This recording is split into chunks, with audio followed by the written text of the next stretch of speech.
잠언 19장 11절부터 16절까지입니다. 노하기를 더디하는 것이 사람의 슬기요 허물을 용서하는 것이 자기의 영광이니라.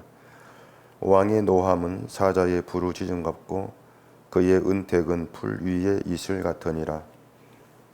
미련한 아들은 그의 아비의 재앙이요 다투는 아내는 이어 떨어지는 물방울이니라. 집과 재물은 조상에게서 상속하거니와 슬기로운 아내는 여호와께로서 말미암느니라. 게으름이 사람으로 깊이 잠들게 하나니 태만한 사람은 줄일 것이니라. 계명을 지키는 자는 자기의 영혼을 지키거니와 자기의 행실을 삼가지 아니하는 자는 죽으리라. 아멘. 기도하겠습니다. 하나님의 지혜가 우리를 어떠한 자로 드러내는지를 오늘도 말씀으로 확인하게 하시옵시고, 말씀을 드러내는 그대로 주 앞에 나오는 저희가 되게 하시옵소서. 예수님 이름으로 기도합니다. 아멘. 우리가 그 구원을 얘기할 때에는 그 구원을 이제 하나님의 구원과 또 나의 구원으로 먼저 좀 구분을 해서 이해를 해야 됩니다. 하나님의 구원과 나의 구원이 다르다, 이러한 뜻이 이제 되는 것인데, 이건 제가 지금까지 말씀을 드려왔던 그런 내용입니다. 나의 구원과 하나님의 구원이 같다, 그렇게 보시면 안 되는 겁니다. 근데 대개 기독교인이 이제 그런 구분이 없이 구원을 얘기합니다. 그렇기 때문에 이 기독교 신앙이 다른 종교와 다를 바 없는 그런 형태로 흘러가는 그런 결과를 초래하게 되는 것이죠. 구원이라고 하는 건 기독교에만 있는 것이 아니고 모든 종교가 얘기하고 있는 그런 내용이에요. 이 종교에서 말한 구원에는 현세의 구원도 있고 또 내세의 구원도 있습니다. 현세, 그러니까 지금 살아가는 세상에서의 구원이 있는데, 이제 그건 육신의 환난에서 건짐받고 평안을 누리는, 이게 현세에서 얻고자 하는 그 구원이 되겠죠. 그리고 죽은 후의 세상, 그 내세에서 그게 뭐 천국이든 극락이든 좋은 곳으로 가는 그런 구원을 이제 사람들이 원하는 겁니다. 이게 종교란 말이에요.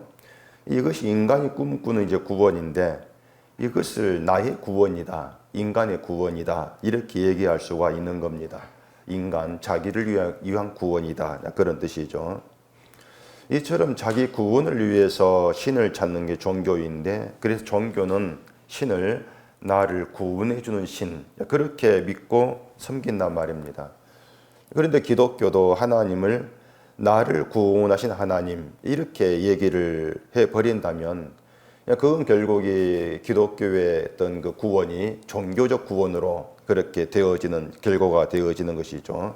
그러니까 이 구원이라고 하는 것을 종교적 시각과 성경적 시각으로 나누어서 그렇게 볼 수 있어야 되는 것이에요.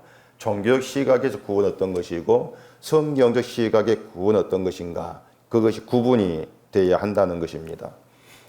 자, 하나님이 우리를 구원하시는 것은 맞습니다. 그런데 그 하나님이 구원하시는 것을 나를 위한 구원으로 보느냐 아니면 하나님을 위한 구원으로 보느냐, 이게 이제 중요하다는 것입니다.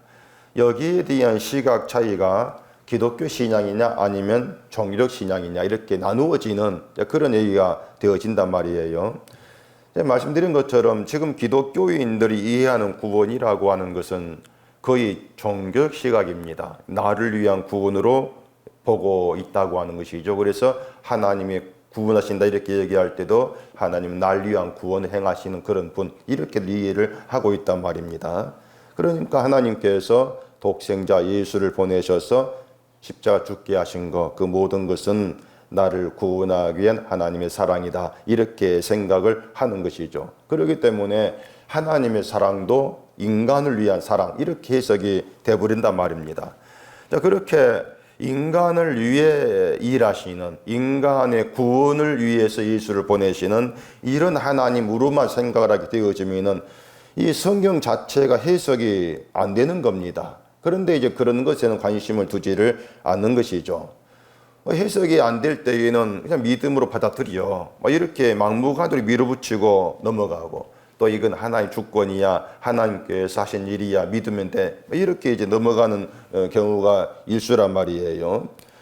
그렇게 성경 해석이 안 되는 것은 자꾸 인간 중심으로, 구원도 인간을 위한 것으로 이렇게 보기 때문에 해석이 안 된단 말입니다.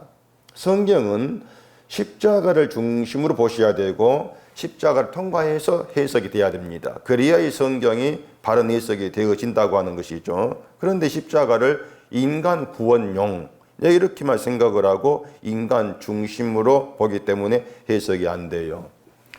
지난 주일에 말씀드린 선악과가 이제 한 예가 되는 것입니다. 선악과 이제 성의 첫 출발이지 않습니까?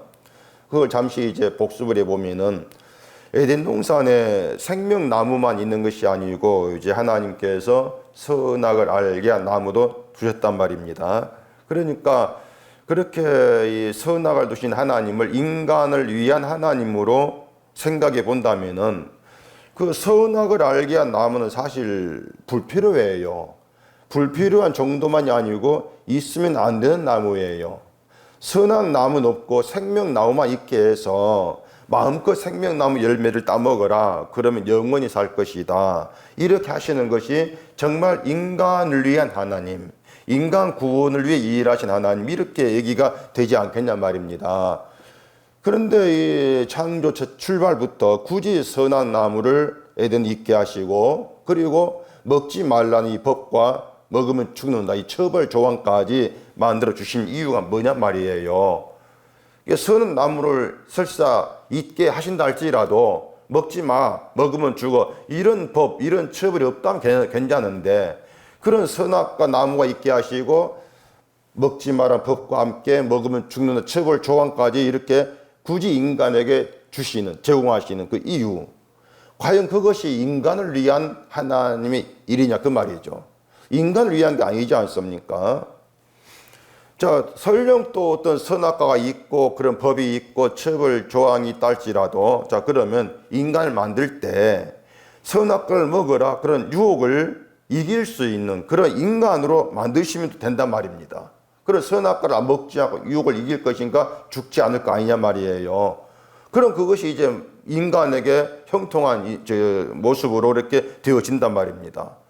근데 인간을 만들 때에도 사탄 유혹을 이길 수 없는 그런 인간을 만드셨고, 그리고 먹지 말라는 법도 주시고 먹으면 반드시 죽는다 처벌 조항까지 만들으신 하나님이란 말이에요. 그런 하나님을 두고서 뭐 인간을 위해 사랑 베푸시고 구원하시는 하나님 이렇게 해석한다면 안 맞죠. 부딪힌단 말입니다. 제가 2월 달인가 우리 교단 부교육자 수련회 가가지고 이 이야기를 했습니다. 이런 이야기를 하면서 이렇게 일하시는 하나님의 뜻을 여러분이 알아야 되고, 그런 하나님 뜻을 학생들에게 또 교원들에게 바르게 얘기를 해줄 수 있어야 된다. 그런 얘기 했단 말이에요. 그렇게 얘기하니까 여자 전도사님 한 분이 인간의 자유의지에 맡기려고 그렇게 하신 것이다, 이렇게 얘기를 해요. 그 얘기한 것이 인간 자유의지예요. 하나님이 사람에게 선악과를 먹을지 먹지 않을지 선택권 줬는데 인간의 자유의지가 선악과를 먹음으로 인해서 죄에 빠졌다. 그 인간 잘못이었다. 그래서 그 인간을 위해서 예수를 보내신 것이다. 이렇게 해석을 한단 말입니다. 근데 처음부터 유혹을 이길 수 없는 그런 인간을 지원받았는데, 근데 뭐 자유의지라고 하는 게 무슨 의미가 있냐 말이에요. 아무 의미가 없는 거예요. 또 어떤 사람 말하기를, 만약 인간이 선악과를 먹지를 아니했다면은 우리는 지금 이 세상에 존재하지 못한다, 이렇게 말을 합니다. 무슨 말이냐면은 선악과를 먹어서 하나님 여자에게 자녀를 낳는 고통을 주셨기 때문에 우리가 아담 후손 태어나가지고 지금 존재하고 있는 게 아니냐 그 말이에요. 선악과를 먹은 건 잘못인데, 그건 죄인데, 그 결과로 우리가 존재하고 예수 믿고 천국하게 되었다. 그러니 한편으로는 잘된 일이다. 이런 말 같지 않은 이야기를 하고 있죠. 이게 그런 이유가 뭐냐면 자꾸 이 성경을 뜯어 붙이려고 보니까, 뭔가 이제 말이 되게 하려고 억지로 깨 맞추다 보니까는 그런 억지적인 얘기가 나오죠. 그런 모든 게 성경 인간 중심 보기 때문에 결국 그런 억지물이 있어갖고 나오게 되는 거예요. 하나님이 이 일을 어떻게든지 간에 인간을 위한 일로 갖다 붙여야 되니까. 그럼 이제 이상한 말까지 하게 되어진단 말입니다. 근데 그런 성경 해석이 하나님의 구원으로 보겠을 때에 다 이제 연결돼 풀려가게 되는 것이에요. 하나님의 구원이라고 하는 것은 인간을 위한 구원이 아니고 하나님을 위한 구원, 그 뜻입니다. 하나님 자기를 위한 구원이다. 그래서 어쨌든 심판을 받는 죄인된 인간을 구원하시는 것인데 그것이 어떻게 하나님을 위한 구원이 됩니까? 이걸 이제 우리가 분명히 알고 있어야 되는데, 하나님을 위한다는 것이 뭐냐면은 하나님께서 하신 일을 증거하는 것이고, 하나님이 이런 분이라는 걸 나타내면서 감사하고 찬송하는 게 하나님을 위한 것이에요. 하나님이 이런 분입니다. 그 중심이 하나님은 긍휼히 여기시고 사랑을 베푸신 사랑의 하나님입니다. 그 하나님의 사랑과 긍휼이라고 하는 것이 죄인의 인간 구원을 통해 드러낸단 말입니다. 그렇기 때문에 인간을 위한 구원이 아니라 하나님을 위한 구원이다. 그래서 하나님을 위한 구원은 결국 인간을 늘 그렇게 죄인됨을 아는 그런 길로 이끌어가고 있는 것이 또한 하나님의 일이다. 그렇게 성경이 이제 흘러가고 있단 말이에요.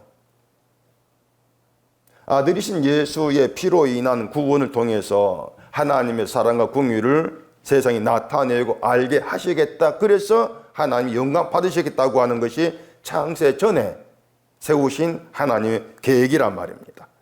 그 계획에 의해서 착착 진행된 것이 창조와 함께 인간을 심판을 있게 하신 것이죠. 선악과 만드시고 법을 주시고 그렇게 진행이 되고 있는 거예요. 그래서 인간을 죽은 자가 되게 하시고 죽은 자를 아들의 피로 다시 살리신 하나님의 사랑을 나타내시고 그 사랑을 알게 한 성도로 하여금 사랑을 찬송케 하는 것. 그게 하나님의 뜻이고 하나님의 일이죠. 이것이 하나님의 구원인데 이러한 하나님의 구원에 용납되지 않는 것이 뭔가를 분명히 아셔야 돼요.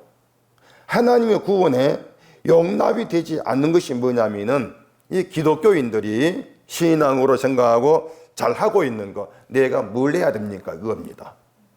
하나님의 구원은 그걸 용납치를 않아요. 그러니까 하나님의 구원에는 하나님께서 하신 일만 있다, 이걸 생각하시면 돼요. 인간이 하는 일은 하나님의 구원에 들어가지 못한다는 것입니다. 그런데 인간의 구원에는 내가 하는 일이 들어가야 돼요. 그래야 내가 구원받은 자답게 드러나니까. 다르잖아요. 인간의 구원과 하나님의 구원이 엄연히 달라요. 이걸 모르기 때문에 하나님 우리를 구원에 다가가면서 자꾸 내가 뭘 해야 됩니까? 내가 행을 자꾸 집어넣는단 말입니다. 다시 말하지만 하나님의 구원은 내가 뭘 해야 됩니까? 절대 그것을 용납치를 않습니다. 그게 들어오게 되어지면은 인간이 한 일이 자랑이 되지 않습니까? 인간이 한 일이 결국은 구원의 어떤 보탬이 되고 그 중심에 자꾸 자리하려고 하는 그런 악을 행하게 되는 것이죠. 그런 점들을 우리가 잘 구분을 해야 한단 말입니다. 때문에 성경은 늘 인간의 행함을 막아요. 인간이라고 하는 쉽게 자기 행함을 버리지를 않습니다. 버리지를 못해요. 때문에 하나님은 말씀으로 오셔서 늘 인간의 행함을 막아내죠. 막아내면서 하나님께서 하신 일에 하나님의 능력과 하나님 하신 은혜만 들어있다는 걸 자꾸 보게 만드신다는 것입니다. 그게 성경이에요. 오늘 본문도 우리가 그런 이제 의미에서 보시면 이해가 됐는데 11절 봐보십시오. 노하기를 더디하는 것이 사람의 슬기요 허물을 용서하는 것이 자기의 영광이니라.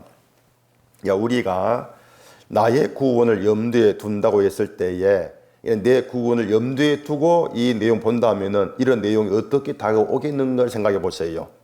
내 구원을 염두에, 다시 말해서 내가 어떻게 뭘 해야 됩니까? 이런 생각이 있는 나의 구원, 그런 시각에서 이 본문을 본다. 어떻게 되겠습니까?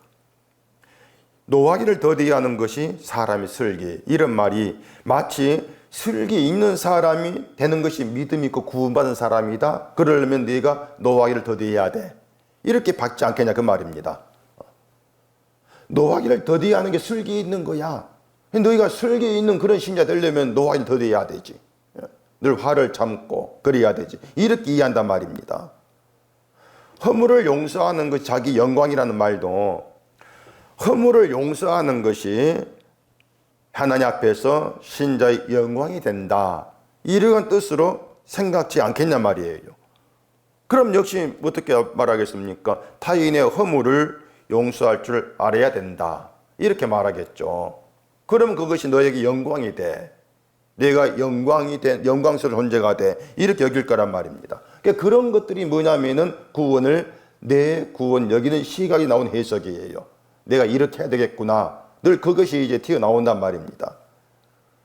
하나님이 나를 구원하셨으니까 구원받은 자답게 살아야 돼. 이러한 것인데 그것이 결국에는 자기 영광을 구하는 사람에게 나온 슬기예요. 사람의 슬기가 뭐냐면은 자기 영광입니다. 내가 영광스러운 존재가 되고 어떻게 하면 내가 신자답게 보이지? 그게 사람의 슬기예요. 그게 결국에 성경을 반대로 보는 겁니다. 반대로 본다. 하나님이 기뻐하는 건 노하기를 더디하는 것이다. 그런 생각들. 허물을 용서하는 그런 생각들죠. 그러니까 하나님이 기뻐하는 모습이라고 하는 것을 내가 생각할 때 좋은 나의 모습 거기에다가 맞추어서 보려고 한단 말입니다. 그러니 자꾸 관심이 내가 어떻게 뭘 하고 있든가 화를 내고 나서 내가 화를 참았는데 못 참았구나. 용서를 했는데 용서를 못했구나. 그렇게 자책을 하고 늘 그렇게 나와진단 말입니다. 결국은 사람들의 생각 속에 지금 들어있는 게 뭐냐면은 예수님이 십자가에 죽으신 것은 나를 구원하신 것으로 예수님이 할 일은 다 끝났고 이제 남은 것은 내 할 일이다. 구원받은 내가 사는 내 할 일이다. 그렇게 생각하는 것이에요. 이게 기독교인의 보편적인 생각인데 이제 그러한 생각이 자꾸 관심을 예수님이 아니라 나에게 두게 되는 그런 결과가 되어진단 말입니다. 관심을 나에게 두면은 예수님의 구원을 증거를 못해요. 할 수 없단 말이에요. 내가 이러이러했더니 이런 구원 받았다, 이런 복을 받았다. 내가 증거되는 것이지 절대 예수님의 구원을 증거를 안 하게 된단 말입니다. 그래서 우리가 예수님의 구원을 증거하기 위해서는 늘 죄가 자각이 돼야 돼요.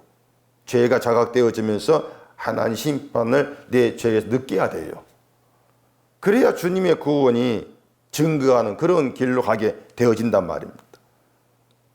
매일같이 드러나는 죄에서 내가 심판을 받아 마땅한 인간이라는 걸 자각하고 느끼는 그게 바로 하나님의 은혜가 있다 증거란 말입니다. 하나님의 은혜가 내게 있다 그 증거, 내 죄를 자각을 하고 심판을 느끼는 거, 그건 우리의 본성 가지고 죄를 자각을 하고 느끼는 게 아니거든요. 하나님의 은혜로 인해서 죄가 늘 자각이 되는 것이고 그 죄 가운데에서 심판을 느끼는 것입니다. 그런 가운데에서 하나님의 은혜가 내게 있구나. 그렇게 우리를 바라볼 문제가 있단 말이에요. 그래서 성도는 내가 구원받기 위해서 하나님 믿는 것이 아니고 하나님의 구원을 보여줄 도구로 나를 사용하려고 택하여 부르신 사람이다. 이렇게 드러나고 있다는 것. 이게 희미해지면 안 되는 거죠. 그래서 성도는 부름받은 도구고 하나님께서 사용하고 계시기 때문에 내가 성도인데 성도는 뭘 할까요? 절대 이렇게 연결되면 안 돼요. 그렇게 나가는 자체가 이미 성도됨을 모르는 것이고 성도의 길에서 벗어나는 그런 결과라는 것을 아셔야 돼요. 하나님은요 그냥 무작정 은혜만 막 주시는 분 아니에요. 하나님의 은혜는 심판서 드러나요. 그렇기 때문에 심판하시고 은혜를 주신단 말입니다. 심판이 있고 그 자리에 은혜가 있어요. 심판이 있고 그 자리에 구원이 있단 말이에요. 하나님의 구원은 심판과 함께 등장을 한다. 그 얘기죠. 그래 신자가 자기의 심판을 아는 것은 굉장히 중요하단 말입니다. 인간이 선악과를 먹고 죽었잖아요. 죽었다는 건 하나님 관계가 끊어졌다 그 뜻이 되는 것인데, 그리고 이 인간이 죽었을 때 그 죽은 자의 모습이 어떻게 드러났는가 하면은 자기가 벗은 줄 알고 그 벗음을 가리려고 했죠. 무화과 잎으로 치마를 만들어서 부끄러움을 가린단 말입니다. 그러니까 자, 선악을 알게 됨으로 인해서 내 벗은 몸이 부끄럽다, 이런 인식을 가지게 된 거예요. 그리고 부끄러움을 가릴 가릴막으로 가림막을 내 손으로 만들었단 말입니다. 내가 맞는 것을 가지고 날 가림으로써 나 부끄러움을 가렸어, 부끄럽지 않다, 이렇게 나온 것이죠. 그것이 죽은 자가 자기 죽음을 알지 못하고 행하는 인간의 모습이란 말이에요. 이게 뭐냐면은 오늘날 교인들, 내가 무엇을 하면은 나를 신자답게 보일 수가 있을 것인가, 늘 거기에 마음 두고 있지 않습니까? 그것이 아담의 행동이라니까요. 내 손으로 선악과 무화과 나무 치마를 만들어가 나를 가린다. 나 가리면은 부끄러움이 사라졌어. 그렇게 자기를 이제 내 보이려고 하는 것이죠. 그런 게 뭐냐면은 자기가 죽은 자라는 것을 알지 못하기 때문에 나온 것들입니다. 그런데 그것을 성경은 더럽다 그래요. 더럽다. 마태복음 23장 가보십시다. 마태복음 23장 27절입니다. 화 있을진저 외식하는 서기관들과 바리새인들이여, 회칠한 무덤 같으니 겉으로는 아름답게 보이나 그 안에는 죽은 사람의 뼈와 모든 더러운 것이 가득하도다. 이와 같이 너희도 겉으로는 사람에게 옳게 보이되 안으로는 외식과 불법이 가득하도다. 사람이 자기 속을 보지를 못하면은 늘 이제 겉에 관심을 두죠. 겉으로 나를 옳게 보이면 된다, 이렇게 생각을 하게 된단 말입니다. 근데 사람이 속의 문제는 관심을 사실 안 둬요. 어차피 누군가가 내 속을 볼 수 있는 건 아니기 때문에 속이 어떻든지 간에 내가 겉만 옳게 보이면은 믿음 좋은 사람으로 인정된다는 거죠. 그래서 내가 어떻게 겉을 옳게 보일 것인가, 뭘 해서 늘 거기에 신경 쓴단 말입니다. 때문에 사람들은 내가 행하는 것을 자기를 판단을 해요. 신앙적인 거 좋은 일을 하면 그걸로 자기를 믿음 있다 이렇게 판단한단 말이죠. 지금 제가 드리는 말을 그냥 듣게 되어지면은 항상 듣고 있는 잘 아는 그냥 그런 내용으로 다가오기가 쉬울 겁니다. 그래서 그냥 듣지 마시고 우리가 평소에 어떤 생각으로 어떻게 행동을 하고 살아가는가, 이걸 잘 생각하며 드려야 돼요. 내가 평소에 어떻게 살고 있는가. 그러면은 그렇게 보면은 그냥 잘 아는 그런 내용이 아니라 지금 내 실상이에요. 지금 이 얘기가 예수님 말씀 내 실상이란 말입니다. 내가 무엇을 실천하고 어떻게 살았든 그 겉이라고 하는 거 보지 말고 속만 봐라. 속을 보면은 너의 속은 죽은 사람 뼈와 모든 더러운 것이 가득하다. 그게 너다. 그렇게 우리를 보라 그 말이죠. 그렇게 너를 봐라. 사람의 속은 똑같아요. 모두가 똑같아요. 겉은 다르죠. 겉으로 보이는 것은. 근데 속은 똑같아요. 더럽다는 것으로. 그렇기 때문에 속을 보게 되어지면은 차별이 사라졌는데 자꾸 겉을 보기 때문에 누구는 믿음 있고 누구는 믿음 없고, 즉 자꾸 그런 구별 차별이 발생한단 말입니다. 근데 우리는 자기를 그렇게 보려고 하지를 않아요. 내 속을 가지고 날 판단지를 않으려고 한단 말입니다. 이런 성경 구절 보면은 그래 내가 다 알겠고 내가 죄인이라는 것은 인정하겠는데 내가 더럽다, 뭐 죽은 사람 뼈로 가득하다, 그건 인정하지 못하겠습니다. 이런 반발도 있게 되는 것이죠. 그러니까 죄인이라고 하는 것은 맞는데 뭐 더럽다 이렇게까지 말할 정도는 아닙니다. 또 그런 생각이 있어요. 죽은 사람 뼈가 가득하다고 하는 것은 이제 죽은 사람 뼈가 드러났습니다. 거기는 시체가 썩었다는 것이고, 거기에는 냄새가 지독하다 그 뜻이에요. 죽은 사람 뼈 가득한 냄새가 지독하다 그 뜻이죠. 그러면은 선악과 먹고 무화과 잎으로 자기를 가린 아담은 그러면 이러한 모습에 좀 덜하는가? 똑같아요. 그 아담도 그 속도 죽은 사람 뼈가 가득하고 더러운 자예요. 선악과를 먹었고 먹은 일밖에 없는데. 아담이 한 일은 그거예요. 선악과를 먹고 무화과 잎으로 자기를 가린 거 그것밖에 없어요. 한 일은. 그런 아담을 두고도 죽은 사람 뼈와 더러운 것이 가득하다. 이렇게 선언할 수밖에 없는 게 성경이란 말입니다. 그러니 아담이 속한 죽어도 이렇게 말하거든요. 아담도 예외가 아니에요. 인간의 더러움이라고 하는 것은 뭐 이런저런 여러 행동을 가지고 판단하는 게 아니란 말입니다. 사기를 치고 뭐 이런 도둑질하고 이런 행동을 모아가지고 넌 더러워 이렇게 판단하는 게 아니에요. 간단해요. 더러움은 자기를 위해서 부끄러움을 감추고 나를 옳게 보이려고 하는 인간성 그 자체를 두고 더럽다 이렇게 말합니다. 그게 하나님 보시기엔 더러운 거예요. 그것이. 그리고 그것을 예수님은 외식과 불법 이렇게 말하죠. 겉으로 자기를 아름답게 보이려고 하는 외식, 불법 하나님 법이 아니라는 것입니다.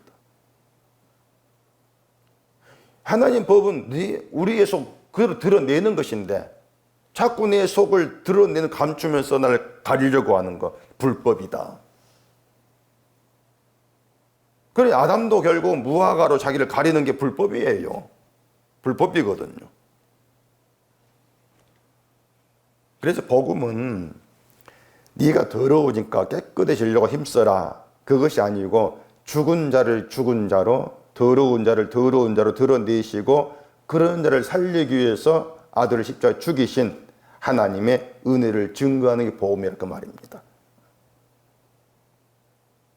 더러운 너를 더러운 자로 보라 그 말이죠. 죽은 자의 너를 죽은 자로 봐라 그 말입니다.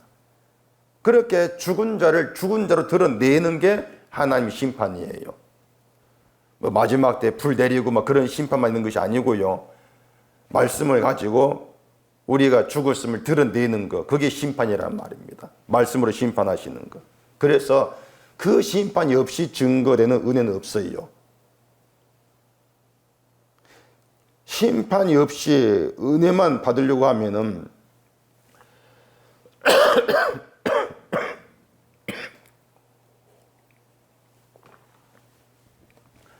내가 어떻게 하면 은혜를 받을 수 있을까? 자꾸 이런 궁리만 한단 말입니다. 그게 사람의 설계예요. 사람의 설계라고 하는 것은 어떻게 하면 복을 받을까? 어떻게 은혜를 받을까? 어떻게 구원받을까? 그게 사람의 설계예요. 내가 뭘 받을 수 있는 어떤 방법 그런 길을 찾아내는 거죠. 그렇게 사람의 설계는 자기를 지금보다 더 키우는 거, 더 잘되게 하는 거, 더 신자답게 되어서 내 이름을 드러내는 거 그런 쪽으로 가는 게 사람의 설계입니다. 겉을 아름답고 옳게 보여서 인정만 자기 영광을 추구하는 거 이런 게 인간의 설계란 말이에요. 하나님을 위해서 일하겠습니다. 이것도 사람의 설계입니다. 왜냐하면 하나님을 위해서 일하고 끝나는 게 아니에요. 하나님을 위해서 10가지 일을 했으면 100가지로 갚아주신다. 기대하지 않습니까? 10을 주고 100을 받아내는 거. 이런 게 사람의 설계죠. 그런데 원하고 기대한 것만큼 주어지지 않기 때문에 실망한단 말입니다. 그래서 노하기를 더디하면은 신자 될까, 복을 받을까, 구원받을까 이런 것들을 그게 사람의 설계. 그게 이제 11절 내용이에요. 자, 그 다음 12절 가보십시다. 왕의 노함은 사자의 부르짖음 같고 그의 은택은 풀 위에 이슬 같으니라. 자, 왕의 노함은 사자의 부르짖음 같다는 것은 왕, 하나님의 노함, 진노를 표현하는 그런 말이 됩니다. 그런데 이 사자의 부르짖음 같다는 것을 단순히 무섭다 이런 의미로만 해석하기에는 의미가 좀 부족해요. 물론 사자의 부르짖음은 겁나죠. 무섭죠. 하나님의 진노도 무서운 거야. 말은 되는데 그렇게만 보기에는 뭔가 좀 이 표현이 부족하다. 그런 느낌이 든단 말입니다. 자, 하나님의 진노의 의미가 무서운 것으로만 보면은 하나 가려지는 게 있습니다. 뭐냐면, 자, 하나님의 진노라는 말에서 드러나는 사람의 습성이 있습니다. 하나님의 진노, 심판 얘기할 때에 사람의 습성, 그게 뭐냐면은 자기를 자꾸 예외로 하는 겁니다. 나를 예외로 해요. 나는 하나님의 진노를 받을 자는 아니다. 왜? 나는 신자니까. 난 하나님의 심판을 받을 자가 아니야. 난 교회 다니니까. 그래 자기를 자꾸 예외를 해요. 그러면서 하나님의 심판, 진노는 다 하나 믿지 않은 자들, 믿어도 뭔가 믿음이 안 좋은 자들, 그런 자들로 자꾸 국한시키려고 한단 말입니다. 결국은 나는 신앙생활 잘하고 있는 선하고 착한 인간이라는 그 이유로 자기를 자꾸 예외로 생각을 한다. 그게 진노에 대한 인간 습성이란 말이에요. 자, 그러면은 사자가 부르짖는데 그 앞에 사람이 있습니다. 사람이 있는데 그러면 사자가 그 인간을 가려가면서 부르짖겠냔 말이에요. 아니죠. 사자는 착한 사람, 악한 사람 가리지 않습니다. 누구든 자기 앞에 있는 자를 물어 죽이죠. 사자가 부르짖는다. 뭐 화가 났든지 배가 고프다든지 간에 사람이 달려들 때에는 안 가려요. 그러니까 왕의 그 노함이라는 게 진노가 그와 같다는 겁니다. 하나님의 진노가. 하나님의 진노는 사람을 가리지 않습니다. 왜냐? 모든 사람이 더럽고 악하니까 가리지가 않아요. 그래서 하나님의 진노 앞에서 인간은 아무것도 아니에요. 모두가 진노받을 자밖에 되지를 않아요. 때문에 우리가 그런 하나님의 진노 앞에서 나 자신을 하나님의 진노를 받을 자, 결국 아무것도 아닌 자로 보게 되었을 때에, 그렇게 나를 보게 되었을 때에, 그런 나는 들의 풀과 같은 하찮은 존재로 드러나는 것이죠. 어떤 선한 행위를 한다 할지라도 이런 행위를 해도 나는 하나님 진노를 피할 수 없는 자야. 나는 먼지 같은 자고 들의 풀 같은 아무것도 아닌 그런 존재야. 그렇게 나를 보게 되었을 때에 이슬 같은 하나님 은택도 크게 신비하게 다가온다 그 말입니다. 이슬 같은 은택도. 이것이 그의 은택은 풀 위에 이슬 같다. 그 말이 의미가 되는 거예요.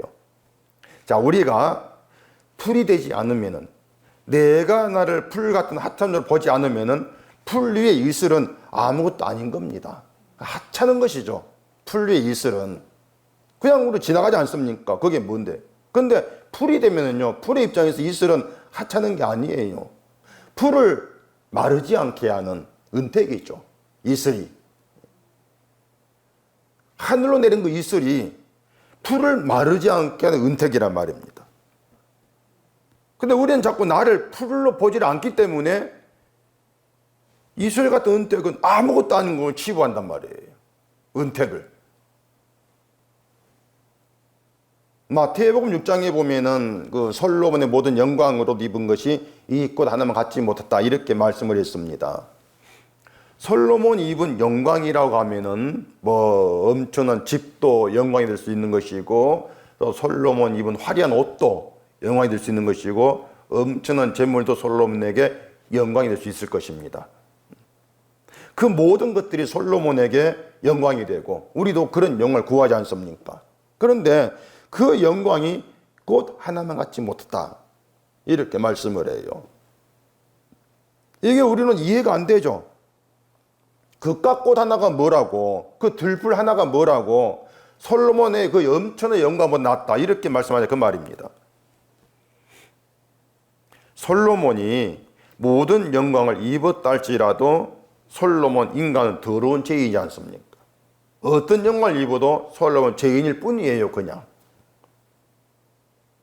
솔로몬이 가는 모든 것들이 겉으로는 영광스러운 죄로 보이게 할 수 있어도 그 죄인이라고 하는 것은 가리지를 못하죠.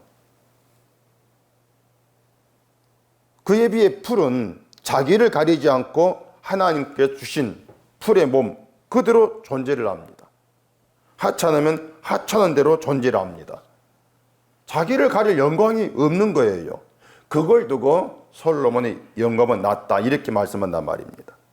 그러니까 뭔가 하면은 자꾸 우리가 나를 하찮은 믿음 없는 존재로 드러난 걸 싫어하고 남들에게 하찮은 보이기를 싫어한단 말입니다.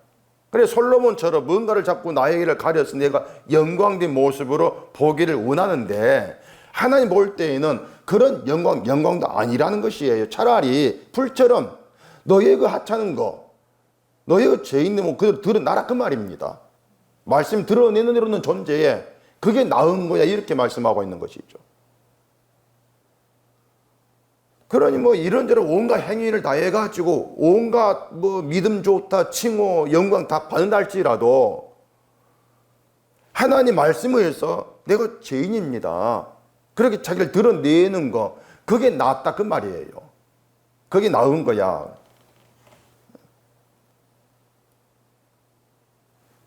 그러니 하나님의 심판은 그겁니다. 우리를 쓸모없는 자로 드러내시고 쓸모없는 우리의 본래 모습 그대로 나오라 그거예요. 너 가리려고 하지 마. 내가 드러내는 그 모습 그대로 너에게 나와 나에게 나와 그 말입니다. 내 앞에서 너를 아름답게 보이려고 하지도 말고 아름답게 보이려고 뭐 거치려고 하지도 마. 그게 내가 볼 때 너 아까워 더러운 거야 그거예요. 우리가 이런 성경을 이해를 잘 하셔야 돼요. 그래야만 더러움이라고 하는 건데 행에 달린 문제 아니고 속에 달린 문제야. 그렇게 되어지는 것이죠. 그렇게 나의 약함, 더러움이 드러났을 때에 내가 정말 풀 같은 오늘 시대로도 할 말 없는 그런 존재만 알게 되었을 때에 그런 나에게 맺혀진 하늘의 이슬이 은택이구나. 나를 마르지 않게 은퇴이구나. 세상에 할 때는 세상에 볼 때 아무 쓸모없는 인슬인데 그러면 말라진 의살인데 풀의 입장에서는 지금 나를 마르지 않게 하는 놀라운 은총으로 다가와지는 것이죠. 그게 신자가 하나의 은총을 알고 은총을 바라보는 하나의 바른 시각이다. 이거죠. 은총으로 알려면 내가 누구인가 알아야 돼요. 나를 모르면 은총 다가오질 않습니다. 늘 나를 더 영광스럽게 만들어줄 것만 기대하게 되는 것이지. 또 13절 봐보십시다. 미련한 아들은 그의 아비의 재앙이요 다투는 아내는 이어 떨어지는 물방울이니라. 자, 이 미련한 아들의 미련함 그것이 어떻게 드러나는가부터 먼저 생각하셔야 됩니다. 이 미련한 아들이라고 하는 것은 뭐 머리 나빠 고무 못하는 그런 미련함을 말하는 게 아니죠. 아들의 미련함이 뭐냐면은 내가 아버지에게 재앙과 같은 존재라는 걸 모르는 게 미련한 것이에요.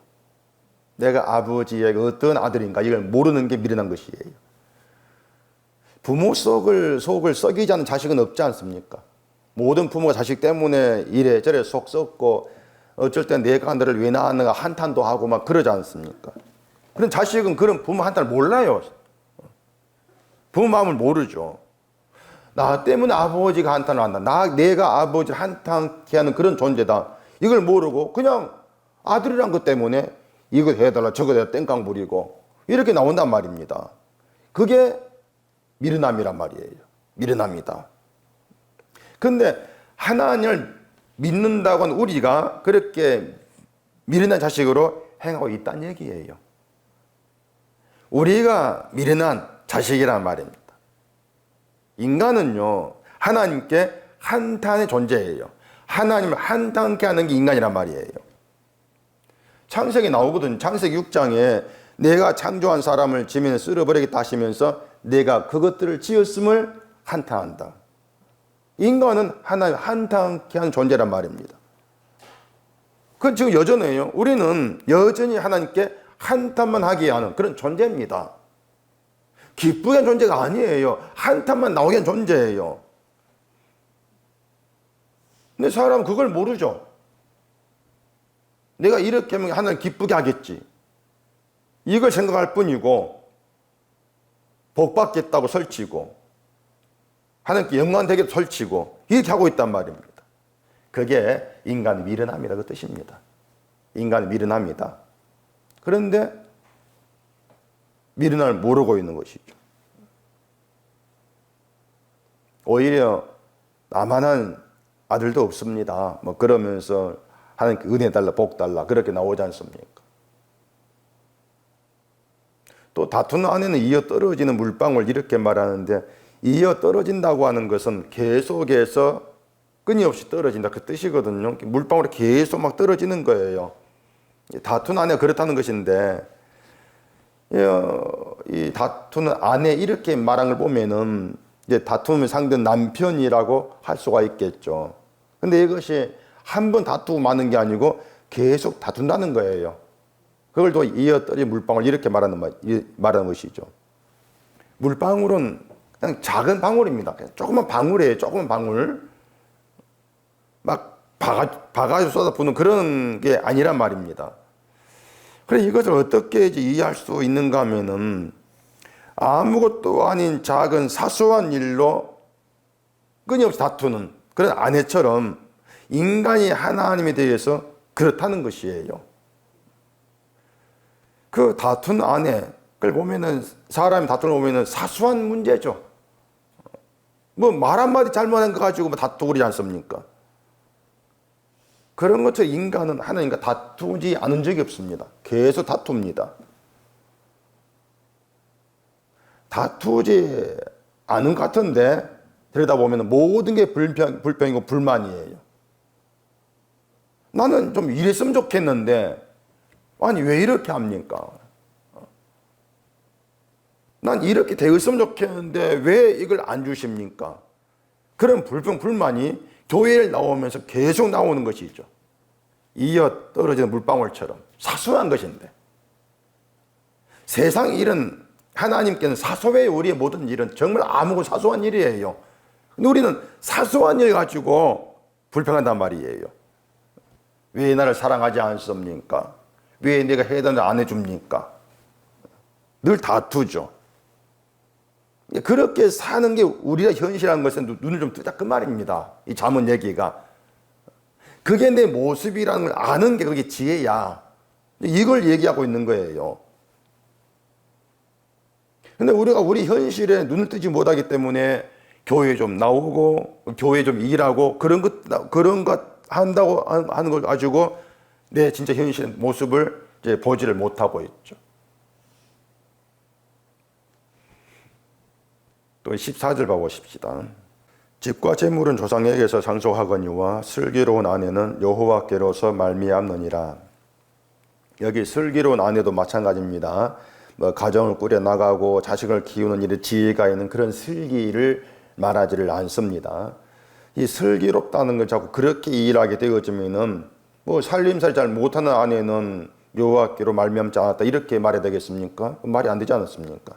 그래서 이 구절을 보면서 뭐 내 아내는 슬기로운 슬기롭지 않은가 이런 생각은 할 필요가 없어요. 그걸 얘기하는 게 아니니까. 지금 이 얘기는 아내의 역할을 지금 얘기하고 있는 겁니다. 아내의 역할. 하나님께서 아내를 어떤 역할로 남편에게 붙여주셨는가 그 얘기예요. 하나님이 아담에게 여자를 만들어 주실 때에 혼자 사는 게 좋지 아니하니 그를 위하여 돕는 배필을 지는다 이렇게 말씀했습니다. 아담이 혼자 있는 게 좋지 않아서 돕는 배필을 주신 게 여자란 말이에요. 자, 그러면은 혼자 사는 게 좋지 않다는 것이 뭐 혼자 살면 외로워서 좋지 않다 그런 뜻이겠냐? 그건 아니에요. 혼자 사는 게 좋지 않다면은 사람은 죽는 순간까지 남자 여자 둘로 같이 살아야 돼요. 그렇지 않습니까? 만약 혼자 살면은 하나님의 뜻에 맞지 않는다 이런 뜻이 되지 않습니까? 근데 바울은 또 혼자 살았거든요. 혼자 살고 나와 같이 그냥 지내는 게 좋다 이런 말도 했단 말입니다. 그래서 혼자 사는 것이 좋지 않다 이 말은 아담 입장 말고 우리 입장 말고 하나님 입장의 생각을 해야 돼요. 하나님의 입장에서 아담이 혼자 사는 게 왜 좋지 아니하는가 이렇게 생각해 볼 문제란 말입니다. 이게 뭐냐면은 이렇습니다. 자, 선악과는 하와가 유혹을 받아가지고 먹었죠. 그러면은 여자가 없이 아담이 혼자 있으면은 선악과를 먹으면 반 죽는다. 이 말씀들 되지를 않아요. 그렇지 않습니까? 아담이 혼자 있으면은 그 선악과 유혹받고 죄질 여자가 없으니까 선악과를 먹지 않고 죽는다는 이 말이 성립이 안 된단 말입니다. 설령 만에 하나 아담이 유혹을 받아가지고 혼자 있을 때 유혹받아가지고 먹었다 할지라도 하나님이 준 여자 때문입니다. 그런 어떤 자기 재성을 드러낼 대상도 없는 것이고 또 후손도 없지 않겠습니까? 후손이 없으니까 아담이 속한 자로 죽은 자의 인간도 없어요. 죄는 누구로 끝납니까? 아담으로 끝나죠. 여자가 없으니까. 아담으로 제가 끝나버리면은 예수님이 올 이유도 없어요. 구원할 자가 없으니까. 그럼 결국은 하나님의 찬송을 위해서, 영광을 위해서 인간을 지으시고 성으로 부르시겠다는 창조 계획은 무산되는 것이죠. 그러니 그런 하나님의 계획, 뜻에서 아담은 혼자 있는 게 좋지 않습니다. 여자가 있어야 돼요. 그래 죄를 지니까. 그 얘기를 하고 있단 말이에요. 그래서 여자를 아담을 위한 도는 배필, 그 도는 배필이라는 것도 뭐 아담이 이를 막 도와주고 그런 의미가 아니고요. 죄와 연관해서 생각해 볼 문제라 그 말입니다. 남편 일 돕는 그런 배필이 아니고. 그 14절 앞에 그 집과 재물은 조상에게 상속한다 이렇게 말했죠. 집과 재물은 남자가 상속을 받아요. 여자가 아니라 남자가 조상에게 상속을 받습니다. 그 조상에게 상속받은 집과 재물은 남자를 부자로 만들어 줄 수가 있어요. 상속 재성이 많으면 부자 되지 않겠습니까? 그런데 슬기로운 아내는 남자를 다른 길로 끌어가요. 부자 되게 하고 잘 되게 하고 이런 길이 아니고 다른 길로 끌어가요. 여기서 그 슬기롭다고 하는 것은 하나님께로 온 지혜를 말하거든요. 지혜 있는 게 슬기로운 거예요. 지혜 있는 게. 그러면은 자, 하나님의 지혜는 우리 죄를 드러낸다고 했습니다. 죄를 드러낸다. 죄를 책망을 하고 죄 있는 자로 드러나게 하는 게 지혜란 말이에요. 그러면 슬기로운 아내가 의미하는 게 뭐냐면은 죄를 책망을 하는 아내. 죄를 책망을 하고 죄를 드러내면서 남편을 죄인의 자리에 있게 하는 것. 그게 슬기로운 아내에 해당한단 말입니다. 근데 이걸 또 오해할 것이 이런 아내가 되라 그 뜻이 아니에요. 여자에게 이런 아내가 되라 그렇게 말하는 게 아니란 말입니다. 어떤 여자도 이런 아내가 못 돼요. 뭐 이런 아내 되겠다고 하고 있는 남편 뭐 잘못된 것 죄 막 지적하고 책 막 듣고 그러면은 그거 받을 남편 없습니다. 부부 싸움만 하지. 그럼 결국 이혼하지 않겠습니까? 뭐 그걸 누가 견디겠어요? 아내가 지적하는 걸 받으면서 내가 죄인이구나 그렇게 자기를 볼 인간 남편 없습니다. 왜냐? 선악과 먹은 인간은 자기를 위해 살아가요. 그래 아내가 죄를 지적한다고 해가지고 아 내가 죄인이네 그러면서 죄의 자리에 들어가고 아 고맙습니다. 누가 이렇게 합니까? 내가 부끄러운 자 드러나기 싫어하는 것인데. 그 슬기로운 아내는 여호와께로 말미암아 이렇게 말하는데 여호와께로부터 온다 그 말입니다. 그러니까 여호와께로부터 오는 것은 내 죄를 드러낸다. 나를 죄인 자리에 있게 하기 위해서 여호와께로부터 온다 그 말입니다. 죄인 자리에서 하나님의 구원에 담긴 공의율과 사랑을 보게 한다 그 뜻이죠. 그러면은 하나님께로부터 와가지고 우리 죄를 드러내고 나를 죄인 자리에 있게 하면서 하나님 구원의 은혜와 사랑을 보게 하는 누구십니까? 성령이죠. 다시 말해서 슬기로운 아내 역할로 여호와께로부터 말미암은 것이 성령이에요. 때문에 성령을 보혜사라 합니다. 돕는 자, 보혜사 돕는 자. 그 얘기를 하고 있는 거죠. 여호와께로부터 오는 것은 우리를 부자되게 하고 내 영광을 드러내게 하고 그게 아니에요. 그런 것은 조상에 상속받은 집과 재산 그런 것들이고, 여호와께로 말미암은 것은 내 죄를 끄집어내는 것, 그러면서 죄인이라고 하는 본래 자리를 집어넣는 것, 그걸 위해서 여호와께로부터 온다. 그 역할로 우리에게 주어지는 것이 성령이시다. 보혜 성령. 그래서 게으름이 뭔가 하면은 나의 죄를 생각지 않고 책망받지 않으려고 하는 게으름이란 말입니다. 난 책망받지 않을래 싫어. 그게 게으른 거예요. 그게 15절이에요. 게으름이 사람으로 깊이 잠들게 하나니 태만한 사람은 주의를 것이니라. 자기 죄를 아는 일에 태만하면 풀 위에 이슬 같은 은택을 모르게 되고 항상 줄입니다.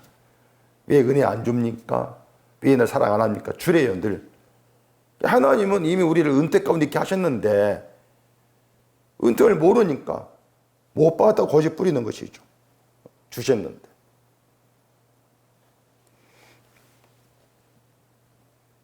또 16절 보십시다. 계명을 지키는 자는 자기의 영혼을 지키거니와 자기의 행실을 삼가지 아니하는 자는 죽으리라. 계명을 지킨다고 하는 것은 계명이 드러내는 죄를 안다는 게 지키는 것이에요. 아는 것이고, 자기 행실을 삼가하는 것은 내 행실을 업신여기라 그 뜻입니다. 행실을 하지 말라는 것이 아니고 너의 행실을 업신여기라 그거예요. 로마서 8장 13절에 오면은 너희가 육신대로 살면 반드시 죽을 것이로되 영으로서 몸의 행실을 죽이면 살리니 무릇 하나님의 영으로 인도함 받는 사람은 곧 하나님의 아들이라 그 말이 있습니다. 행실을 죽인다, 삼가라 이런 말이 행실 그것 하지마 그것이 아니고, 죽은 건 가치가 없잖아요. 죽은 것은 그것처럼 행실을 죽이는 거, 너의 행실 어떤 행실도 가치 없는 것으로 간주하라 그것이에요. 가치 없는 거야. 그러면 행실을 죽이지 아니한다는 것은 내 행실을 가치 있는 간주하고 내 행실을 통해서 나는 가치 있는 죄 이렇게 자기를 드러내는 그런 의미가 되겠죠. 근데 그게 죽은 것이다. 그게 구원받지 못한 것이다. 이렇게 말해요. 그래서 행실을 삼가지 않은 자는 죽어 이렇게 말합니다. 여전히 나의 가치 두고 있으니까 그게 죽은 것이야. 그 뜻이란 말이에요. 그래서 영으로 몸의 행실을 죽인다는 것은 영으로 오신 성령이 몸의 행실을 죽이는 일을 한다. 그것이고, 그 의미는 우리의 어떤 행실도 가치 없는 것으로 드러낸다. 그겁니다. 그렇게 내 행실을 가치 없게 바라보는 자, 여기는 바로 이들이 하나님의 영으로 인도받는 하나님의 아들이에요. 그들이 성도예요. 그래서 성도라고 하는 것은 뭐 좋은 행실을 막 이것저것 많이 행하는 그게 아니고요. 어떤 행실도 가치 없게 바라보는 자들이 성도입니다. 내 행실을 가치 없게 보게 되어지면 자연히 예수님의 행하심, 예수님 행실이 존귀하게 다가오게 돼 있어요. 그게 성도란 말이에요. 그래서 말씀 우리를 죄의 자리로 끌고 와서 심판을 보게 한다. 그 심판 속에서 너는 죽은 자야. 결국 심판에서 우리가 뭘 행해도 아무것도 아닌 자로, 아닌 것으로 드러나죠. 난 그저 풀 같은 존재입니다. 그렇게 나를 봤을 때 이슬 같은 은총이 이슬같이 보이는 것이 아니고 신기한 크나큰 은총으로 다가오는 거예요. 그랬을 때 하나님 구원이 찬송이 감사가 되죠. 그게 하나님 영광을 위해 쌓여지는 성도란 말입니다. 중요한 그거예요. 늘 내가 쓸모없는 죄인임을 아는 겁니다. 늘 이게 게으르면 안 돼요. 늘 들은 말로 그냥 머리 담아두지 마시고 정말 난 쓸모없는 존재라고 하는 것이 매일의 삶에서 발각이 돼야 되고 드러나야 돼요. 쓸모없구나. 그렇게 자기를 알게 되어지면 정말 풀의 입장에서 이슬을 하나님의 놀라운 은택으로 보는 겁니다. 이런 성도에게 십자가가 놀라운 신비한 은총으로 다가와요. 세상 십자가 별것 아닌 게 여기입니다. 기독교도 마찬가지예요. 십자가 이건 내가 구원받아 끝났고 이슬처럼 간주하죠. 그러면서 이제 나를 나 되게 할 수 있는 솔로몬의 영광, 집과 재물, 그런 구한단 말입니다. 내 죄인의 자리에 있게 되어지면은 십자가 그것만이 은총으로 다가오게 되어지는 것이고, 그 은총과 사랑이 우리의 감사와 찬송이 되는 거예요. 그렇게 감사, 찬송이 있기 위해서 우리를 늘 쓸모없는 인간대로 끌어가신다. 그 하나님의 일하심을 감사하고 높일 수 있는 우리가 되기를 바랍니다. 기도하겠습니다. 우리 아버지 하나님, 늘 말씀이 드러낸 인간이 무엇인가 알게 하시고 제 이념의 자리에서 쓸모없는 나를 깨달아 알게 하시고, 그런 나에게 부어진 하나님의 은총의 놀라움을 깨닫고 그것이 감사가 되고 찬송인 저희가 되게 하시옵소서. 예수님 이름으로 기도합니다. 아멘.